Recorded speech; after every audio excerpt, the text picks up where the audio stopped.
Hasta ahora hemos pasado las primeras semanas y estamos como a la mitad del curso. Hemos podido cubrir como 4 siglos más o menos. Y hoy vamos a tratar de cubrir como otros 6 siglos. Los vamos a ir más rápidamente, pero creo que hemos puesto una buena cimentación para poder avanzar más rápidamente.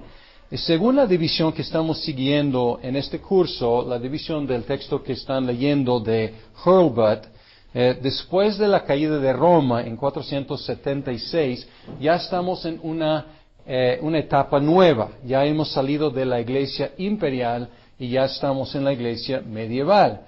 Pero esta división obviamente refleja una perspectiva occidental, porque en el Oriente nada ha cambiado. Todavía el Oriente y la Iglesia del Oriente sigue en la época imperial, oficialmente hasta un milenio después en la caída de Constantinopla.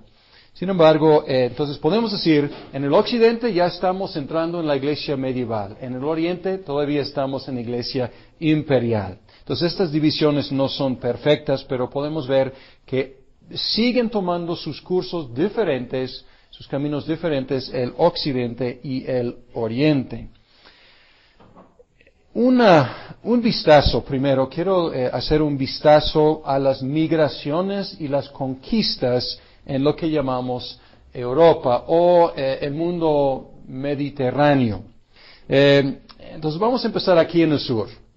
Los vándalos viajaron, no me acuerdo exactamente de dónde, pero viajaron por Europa, luego cruzaron a África y empezaron a conquistar aquí. Y conquistaron toda esta sección de lo que era parte del Imperio Romano. Los vándalos, ellos eran arrianos. Como la mayoría de los pueblos conquistadores del norte eran arrianos. Es muy interesante y no sabemos mucho de las misiones arrianas, pero cuando el arrianismo era en su apogeo, salieron aparentemente misioneros al norte, al este de lo que es Europa y al norte. Y también evangelizaron muchas de las tribus de allá. Y luego cuando estas tribus querían romanizarse, conquistando o integrándose al Imperio Romano, llegaron con una fe diferente. Salieron, digamos, con la fe que era popular en su momento, pero cuando llegaron, pues ya el Imperio Romano era principalmente niceno. Entonces es curioso, los vándalos viajaron y conquistaban y llegando aquí al norte de África, llegaban con su fe arriana.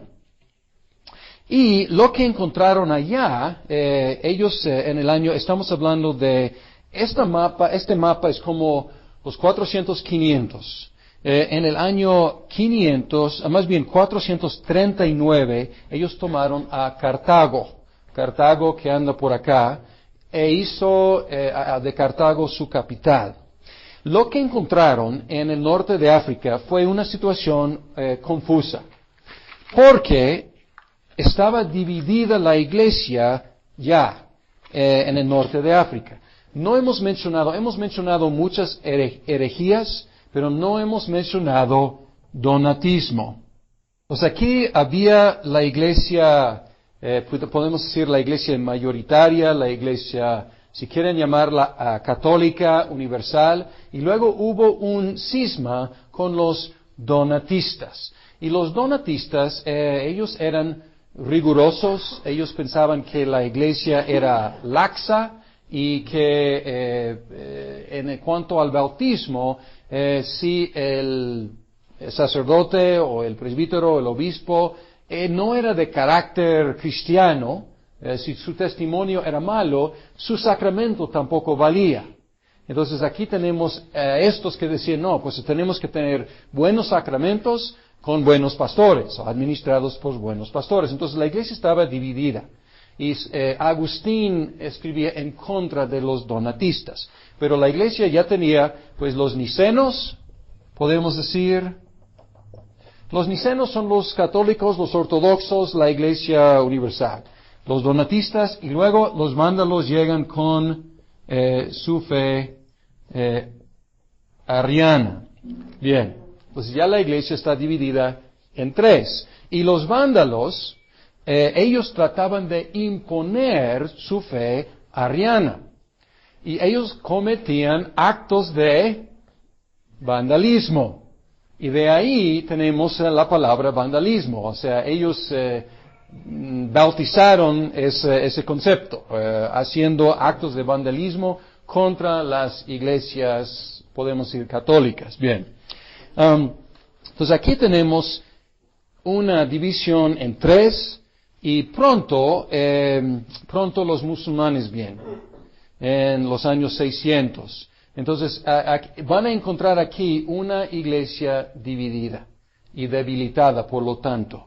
En el año 533, una vez más el Imperio Romano del Oriente retomó lo que es el norte de África, pero no pudo retenerlo.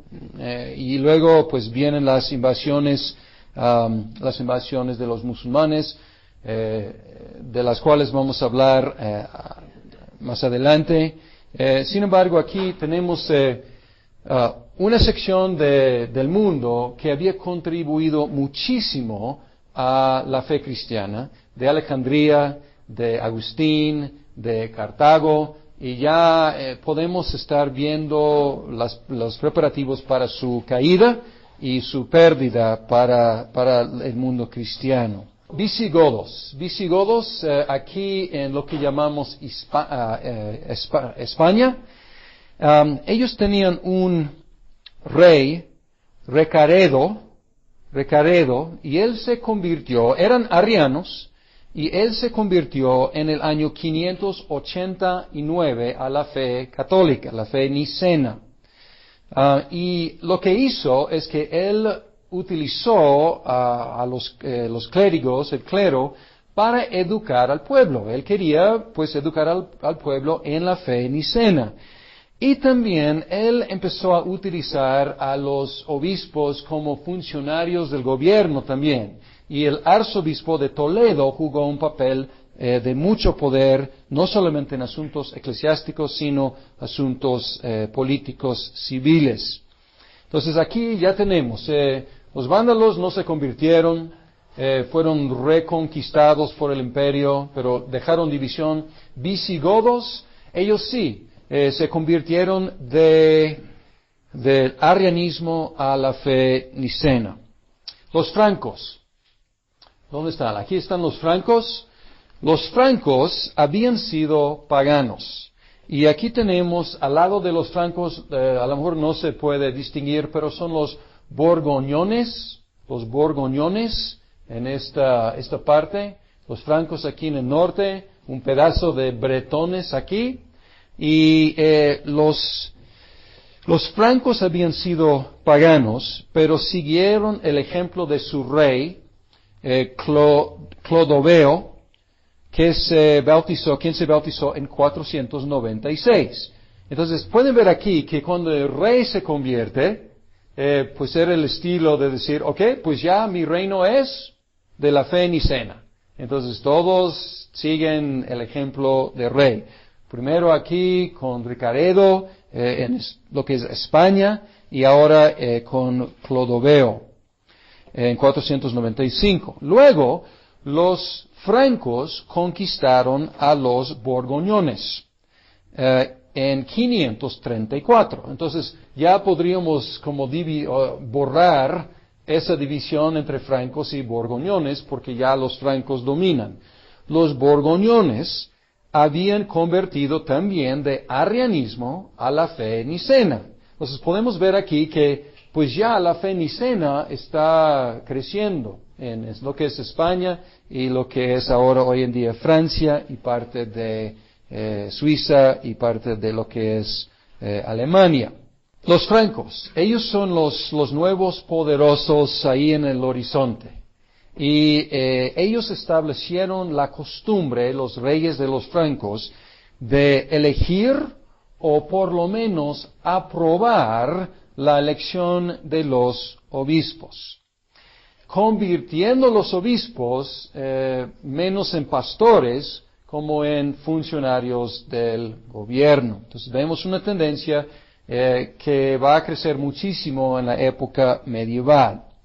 La familia, primero los francos no era de esta familia era una familia importante, la familia de Carolingia, la familia de Carlos Magno, Carlomagno, pero antes de que él hubiera nacido. O sea, su familia, como ayudaban como asesores de rey, apoyaban al rey como sus consejeros, pero luego ellos empezaron a tomar más y más poder y la familia de rey perdía poder hasta que realmente la familia que reinaba era la familia carolingia. Y estamos hablando ya del siglo VII. Entonces ya estamos avanzando hasta los 600. Bien. Hasta ahí, pues, África, España, pues aquí lo que llamamos Portugal, otra tribu diferente, los suevos, bretones aquí un poco, los sajones. En Inglaterra había dos grupos principalmente. Los romanos tuvieron que abandonar Gran Bretaña. Por tantos problemas en el continente, ellos ya pues abandonaron, por lo menos los soldados tuvieron que abandonar para ayudar ahí en el continente, pero dejaron gente romanizada. Luego conquistaron dos grupos, los sajones, había algunos sajones todavía en lo que es Alemania, algunos estaban ya invadieron, conquistaron el sur de lo que es Inglaterra, y un poco más al norte estaban los anglos un poco más al norte, los sajones en el sur, y luego más al norte, lo que llamamos Escocia, los pictos y los escotos. Pues ellos no aparecen aquí en el mapa. Es otra historia que vamos a tocar a rato. Hubo otro grupo, los erulos. Los erulos, ellos fueron los que tomaron la ciudad de Roma. Ellos fueron los que derribaron definitivamente la ciudad de Roma en 476. Entonces, jugaron un papel muy importante, pero luego como perdieron su lugar. Depusieron al último emperador romano occidental, que se llama Rómulo Augustulo, en 476. Más bien el emperador, ya pues solamente un solo emperador aquí en Constantinopla, el emperador Zenón, con Z, Zenón, él apoyó a los ostrogodos, podemos decir unos primos de los visigodos, él apoyó a los ostrogodos para retomar a Roma. Entonces los erulos conquistaron, derribaron a Roma, depusieron al último emperador del occidente, pero luego el emperador Zenón, aquí en el oriente, quiere recapturar esta parte para el imperio romano. Él se apoya en los ostrogodos para ya correr a los erulos. Y funcionó. Y en 493 los ostrogodos, ellos tomaron otra vez la península o gran parte de la península italiana. El problema es que ellos eran arianos, como habían sido sus primos y las otras tribus, y ellos no se habían convertido todavía. Entonces, el emperador Liceno se apoya en unos arianos para echar fuera a los erulos. El imperio romano, luego, al imperio romano no le gustó esta situación de tener a Roma con arianos alrededor, protegiendo o más bien reteniendo a Roma como en esclavitud, ahí no exactamente el arianismo, porque Roma resistía el arrianismo, pero estaba ahí como una isla de la fe nicena y con arrianos por todos lados. Entonces, luego el Imperio Romano decide, no, pues eso no funcionó. Pues vamos a retomar Italia nosotros mismos. Y lo hicieron. Entonces, en 562, el Imperio Romano pudo retomar la ciudad de Roma. Sin embargo, no pudieron retener la península. Y poco después cayó en manos de los lombardos. Entonces aquí, pues ya, entonces vamos a seguir la secuencia. Los erulos echan fuera a los romanos. Y luego los ostrogodos echan fuera a los erulos. Y luego los bizantinos, a lo mejor no es una palabra que he utilizado mucho, pero los bizantinos son los del oriente, del Imperio Romano Oriente. Los bizantinos echan fuera a los ostrogodos y luego vienen los lombardos. Y ellos echan fuera otra vez a los bizantinos. ¿Ok? Bien. Y los lombardos también eran arrianos. Entonces, el problema sigue. La isla ahí, que es, o sea, una isla de fe nicena, y alrededor los lombardos arrianos. Esta situación causó que los papas, ya aislados, buscaran ayuda de otro lado. Ya no podían los papas, el obispo de Roma, contar con la ayuda del Imperio Romano. El Imperio Romano ya tiene sus problemas en el Oriente. Ya ha demostrado que no es capaz de retener lo que era suyo. Entonces el Papa tiene que buscar otra ayuda. Y él observa una estrella en el occidente que va subiendo. Y es el rey de los francos. Y ya, pues si quieren borrar aquí, desaparecer los borgoñones, y los francos van creciendo hacia Italia, conquistando más y más terreno. Y estamos ya hablando de los 700, el siglo VIII. Bien, más allá del imperio, pues los famosos hunos, y podemos echar la culpa a ellos por el problema, porque cuando ellos llegan de Asia, ellos hacen toda esta presión migratoria hacia el occidente. Entonces estas tribus habían estado, no sé si contentos o no, pero habían estado ahí, más al este, más al norte. Los unos llegan y pues empiezan a correr hacia acá. Debo observar una cosa.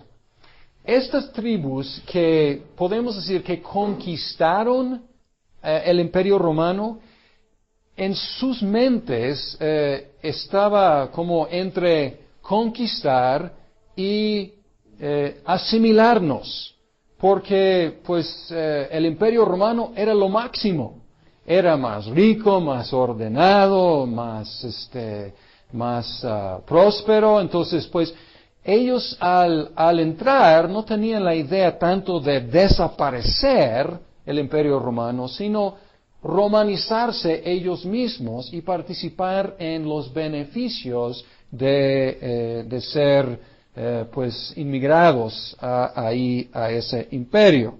Sin embargo, el efecto eventualmente fue que pues el romanismo iba desapareciendo más y más. Entonces aquí dejamos al Papa aquí buscando ayuda de los francos. Y aquí podemos ver los inicios de lo que es el Santo Imperio Romano, como eventualmente fue nombrado. Los lombardos, arrianos, ellos capturaron la ciudad de Ravenna en 734. Y hubo en Ravenna, que es más al norte, aquí tenemos a Roma y Ravenna es más al norte. Ravenna era donde vivía el exarca imperial. El exarca era el representante del emperador romano. Entonces ya no había, desde 476 ya no había emperador occidental. pero el exarca era el representante mayor del emperador romano. Él estuvo ahí en Ravenna. Los lombardos capturaron a Ravenna. En 734 expulsaron al exarca imperial en 751. Al principio, el Papa, y el Papa era Gregorio III, y debo mencionar que no vamos en orden exactamente cronológico, porque luego tengo que regresar y hablar de Gregorio el Grande, Gregorio el Primero. Pero estamos como siguiendo más o menos geográficamente lo que estaba pasando y luego regresar y tratar de llenar algunos detalles. El Papa Gregorio III estaba contento. Pues está bien que el exarca se vaya. Para el Papa está bien. Sin embargo, los lombardos no se contentaron con atacar a Ravenna y ellos empezaron a acercarse a Roma. Ese es otro asunto. Y él pidió ayuda de Carlos Martel. Martel es martillo. Carlos el Martillo. Y Carlos el Martillo era quien paró al avance musulmán en la ciudad de Tours, en Francia. Entonces, de mucha fama, un militar por excelencia. Estamos hablando de 732. Él rehusó ayudar al Papa.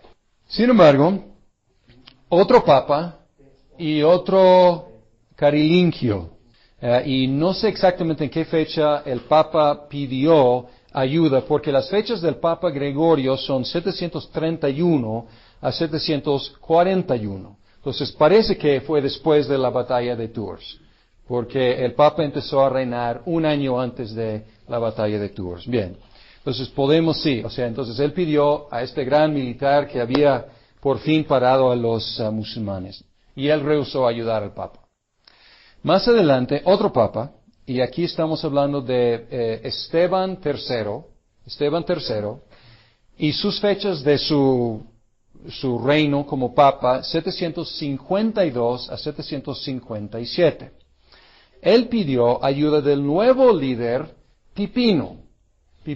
Había varios Pipinos, el nombre Carlos se repite mucho, el nombre Pipino se repite mucho.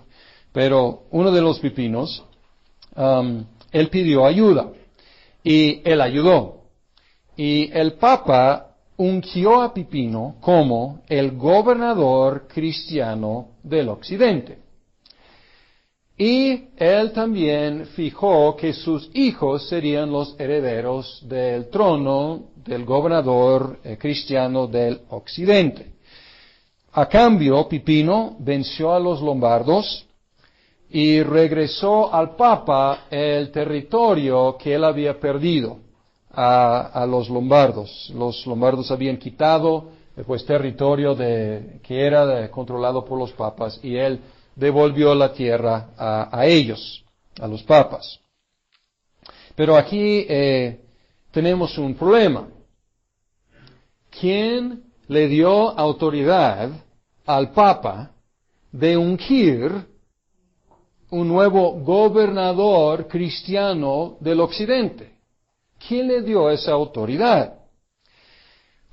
¿Y quién le dio autoridad para ejercer poder sobre parte de Italia, como el gobernante terrenal de parte de Italia? Y esta es la pregunta. Y en parte la respuesta es un documento que se llama la Donación de Constantino. Y los papas sacaban este documento durante mucho tiempo, durante siglos. Ellos sacaban ese documento que se llama la Donación de Constantino. En ese documento, el primer emperador cristiano, Constantino, él le otorgó al Papa Silvestre en el año 313, él le otorgó muchas cosas, entre las cuales son cierto territorio en Italia, la preeminencia sobre las otras sedes del cristianismo y el poder imperial en el occidente. Entonces, esta carta justificó las acciones del Papa, de ser gobernante de su propio territorio y de nombrar a un gobernador cristiano del occidente. Un problema que no llegó a salir a la luz hasta muchos siglos después, es que esa carta fue un fraude del siglo VIII. Entonces, era considerada como auténtica por mucho tiempo, y los papas mismos, a lo mejor con buena fe, no sabemos, pero a lo mejor con buena fe ellos sacaban esa carta.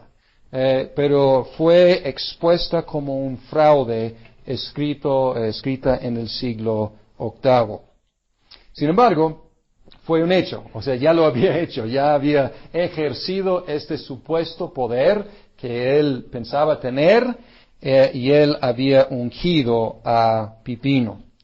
El hijo de Pipino, Carlos, al que llamamos Carlos el Grande, Carlo Magno, era un excelente guerrero, un excelente líder, y él pudo extender el territorio de los francos. Entonces, pues aquí lo que es un estado no tan grande, seguía creciendo. Y el Papa primero lo nombró protector del papado. Y luego en la Navidad del año 800, el Papa León III lo ungió a Carlomagno como el nuevo emperador del Occidente, para llenar un vacío, porque desde 476 ya no hay emperador en el Occidente, debe haber.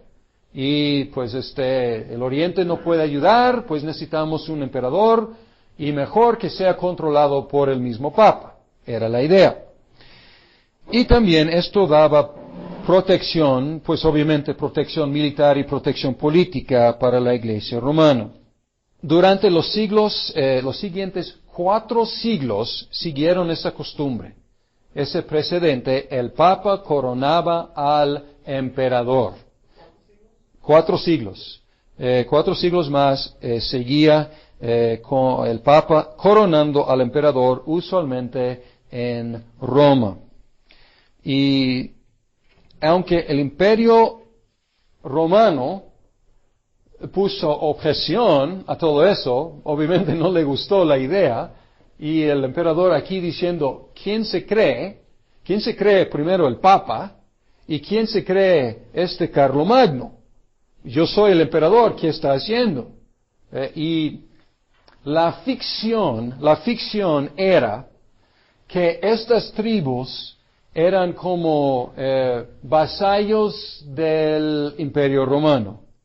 Y era la idea, aunque, como digo, era una ficción, y ellos, como gobernaban supuestamente en nombre del lejano emperador romano. Entonces, cuando de repente ya hay un nuevo emperador en el occidente, pues él dice, pues, ¿qué pasa? Este territorio es mío, es nuestro, aunque en realidad ya no era, pero era la ficción que seguía propagándose. Bien, el problema es que, pues, ¿qué pudo hacer aquí? Pues nada. O sea, el emperador romano ya demostró que ya no tenía la capacidad militar ni política de gobernar esta parte de Europa. Entonces, él podía, objecionar, pero él no podía hacer nada. No pudo parar ese nuevo movimiento imperial en el Occidente. Los sucesores de Carlos no eran tan buenos, no eran tan fuertes como él había sido, y se dividió el imperio. Entonces no duró mucho tiempo en su apogeo, digamos, y eventualmente pues llegó a ser controlado por la Iglesia con emperadores alemanes elegidos por los nobles. Y lo que encontramos más adelante es, pues, el Santo Imperio Romano es Italia y aquí al norte. Y básicamente es alemán. Y pues algunos cínicos dicen que el Santo Imperio Romano no era ninguna de las tres cosas. No tan santo, pues no tan imperio y pues no tan romano. Pero estamos adelantándonos mucho aquí. El Imperio Romano, este Santo Imperio Romano, fue asaltado. No hemos mencionado otro grupo en el horizonte que ya está por empezar su navegación. Este grupo había desarrollado capacidad naval impresionante, y estos son los famosos vikingos y los normandos. Normandos es norteño, es lo que quiere decir. Entonces, el imperio, aquí del imperio occidental, pronto fue asaltado por los vikingos en el norte, en el sur por los musulmanes y en el este por los magiares. Magiares son los húngaros y el nombre de los húngaros es relacionado con los hunos. Es otro grupo, pero parecen como son iguales de guerreros y de valientes, entonces les llamaban los húngaros. Entonces ya pero ya más adelante estamos avanzando aquí en los 800, 900, pues ya el nuevo imperio está bajo un asalto impresionante por todos lados. El papado, pues ya está ligado con este imperio, para bien y para mal. Con un Carlomagno, pues el papado está feliz. Pero luego con el descrecimiento, con derrotas del imperio, pues el papado también va bajando en su fuerza con el imperio. Y el papado entre los años 800 y 1000 descendió casi a la anarquía. Era uno de los puntos más terribles del papado. Entre 882 y 904 había 12 papas. Pues estamos hablando de, ¿qué será? Unos 20 años, 22 años, 12 papas. Pueden pues calcular que no reinaban mucho. Y la verdad, las historias de esa temporada del papado son espantosas. Algunos de esos papas de veras escandalosos. El emperador Otón I, dicen Otón el Grande, él fue pues una luz de esperanza en el imperio. Él trató de poner en orden los asuntos del imperio, y el imperio pues trató de rescatar la iglesia metiendo ahí una mano firme. Él depuso al Papa Juan XII, y él apuntó a nuevo Papa León VIII, y estamos hablando ahora de 964. Ahora, podemos ver cómo la cosa se ha volteado. León III, él unge a Carlomagno, y él crea este imperio. ¿Y ahora qué pasa? Pues menos de 200 años después, la iglesia en una condición deplorable, el emperador tiene que entrar y ya tomar control. Tú, papa, para afuera, yo pongo a quien yo quiero. Entonces ya la iglesia es títere del imperio. Y durante este tiempo, la iglesia romana estaba en peligro, podemos decir, de desaparecer.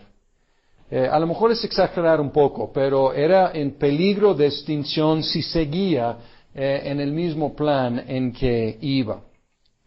El año 1059, el Papa Nicolás II, él convocó un sínodo para tratar de poner algo de orden, para establecer el proceso de escoger el Papa. los golpes de Estado ya no funcionaban. Entonces, estamos en el año 1059. Entonces, había habido tanta violencia y golpes y hasta asesinatos y cosas espantosas que, pues, él quiso poner orden y el proceso de escoger al Papa. Los 7 obispos cardenales escogerían a su candidato, consultando con los 28 sacerdotes cardenales y con los 18 diáconos cardenales. Luego, presentarían a su candidato al clero y al pueblo de Roma para su aprobación. Entonces, puso un sistema que tenía algo de no podemos decir democracia, pero por lo menos el pueblo y el clero tenía que aprobar la selección del clero de rango más alto.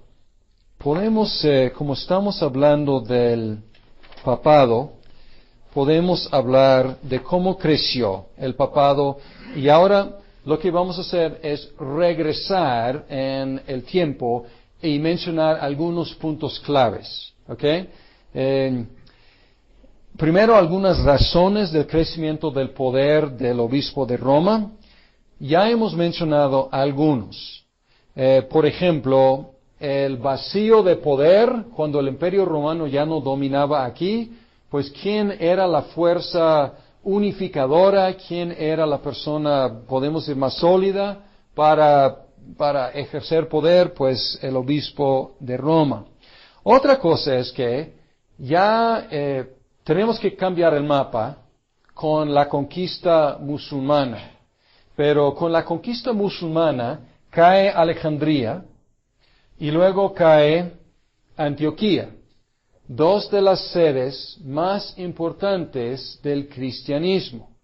Entonces ya no los patriarcas de Alejandría, de Antioquía, pues y de Jerusalén, que nunca ejercían mucho poder de hecho, pero estos 3 están pues ya sin mucho poder, están a la defensiva, porque ya han sido conquistadas sus regiones.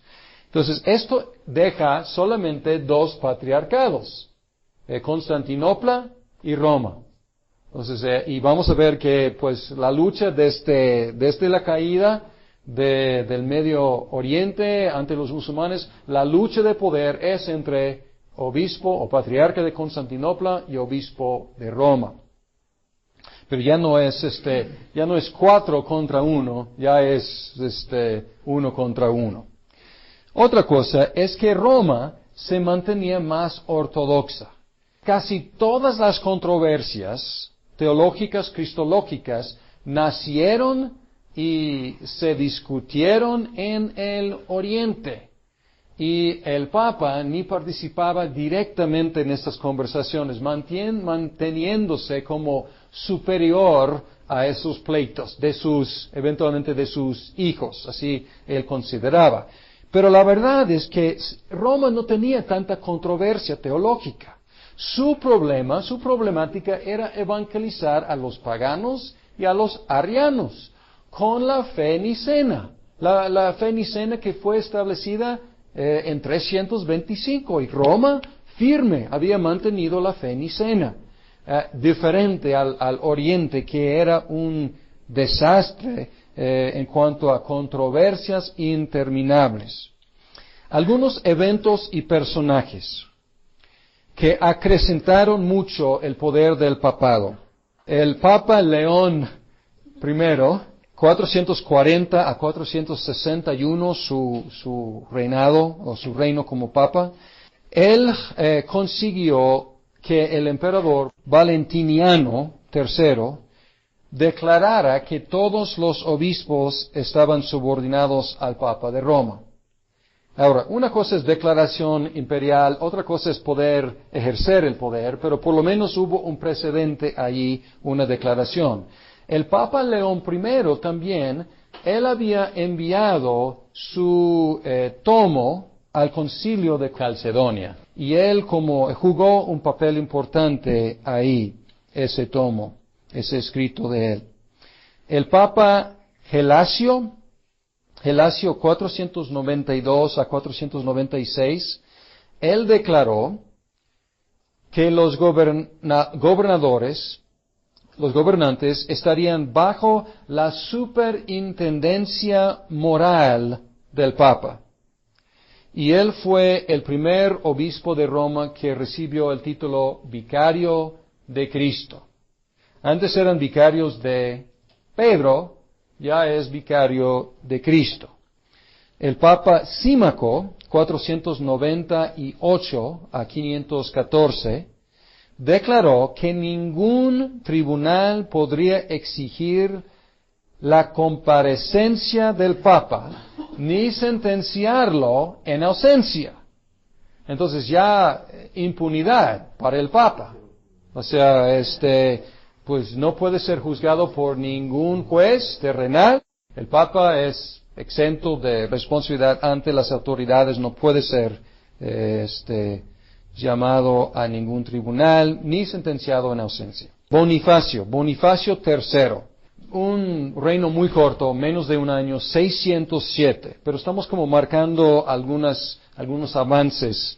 Él consiguió que el emperador Focas le concediera el reconocimiento como cabeza de todas las iglesias. Esto es para contrarrestar una declaración anterior del patriarca de Roma. El patriarca de Roma ya había sido declarado obispo universal. Y ya pues el Papa Bonifacio III dice, pues no, pues ese título me pertenece a mí, y él consiguió que un emperador Focas le otorgara ese título. Entonces podemos ver que los dos están diciendo, no, yo soy obispo universal, yo soy la cabeza de todas las otras iglesias. Y luego con Gregorio I, Gregorio el Grande. Él él fue un monje, pero él fue electo papa contra su voluntad, pero luego jugó un papel de mucha importancia.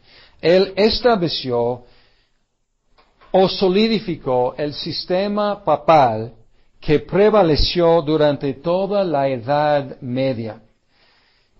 Podemos llamar quizás al Papa León como el primer papa.